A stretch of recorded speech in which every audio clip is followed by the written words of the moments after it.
What's up, guys? Welcome to your 28th Android tutorial for the new Boston. Again, we're going to be working with this text play class, or this text play activity that we set up. We're just going to set up our actual button. We've set up and pretty much finished our toggle button, but now we want to set up our check command button. So again, just go down below this line of where we closed off our setting up our onClick listener for a toggle button. Should be 2 brackets below. We're still within the onCreate method, and we're just going to quickly set up our button called check command. So we're going to type out the variable name, check command, or chk cmd, and then hit dot set onClick listener. You guys should be getting pretty familiar with this. We're just going to finish off the statement so we don't forget later, and then we're going to hit new view dot onClick listener, enter, and it'll set it up for us. Now what we're going to do within here is basically we're going to see what text is in our edit view, and it's going to compare it to some commands that we're going to set up. So what we're going to do first is set up a new string variable, and we're going to call this check. And what we're going to do is we're going to pull from the edit text called input that we set up. So we're going to say input, and we're going to say dot, and we're going to say get text. It's a method that we can use that's editable from the edit text class, and this is just going to give us what text is within that edit text. And then what we're going to do is set it to a string, or convert it into a string variable. So we just hit dot and use the method toString. And you guys can always read over here to get a little more information if you guys want. But there we go. Now every time we click this check command button, it's going to change this check variable that we just set up to whatever is in our edit box. And again, here's our edit text. It's going to get the text from the box for the most part and then convert it to a string. So those are some methods you guys might want to use for your edit text when you're working with those. And then what we're going to do is we're going to say if, and then you guys are kind of familiar with the if statement, hopefully. We're going to say if check, and we're basically going to compare it to a text that we want, or a command for the most part. So we're going to use a method.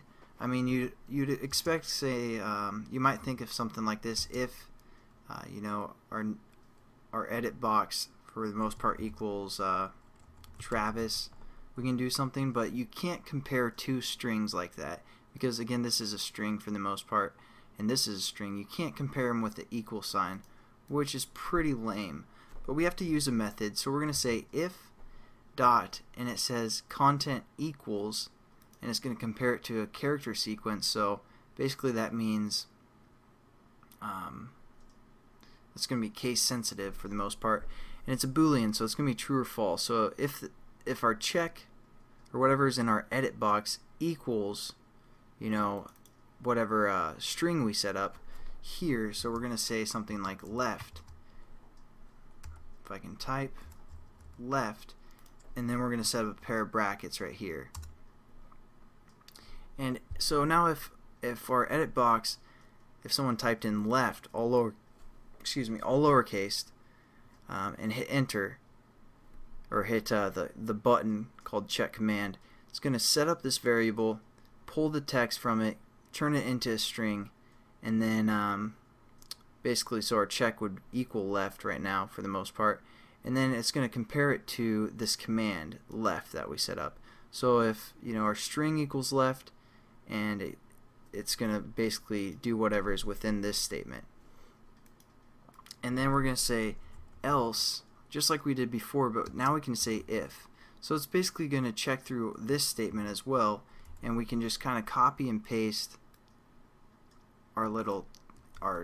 basically our what we're checking here. And we're going to say if it equals center, and you guys can put another bracket here, and then we can also say else if, and then copy and paste, and this time we're going to say right.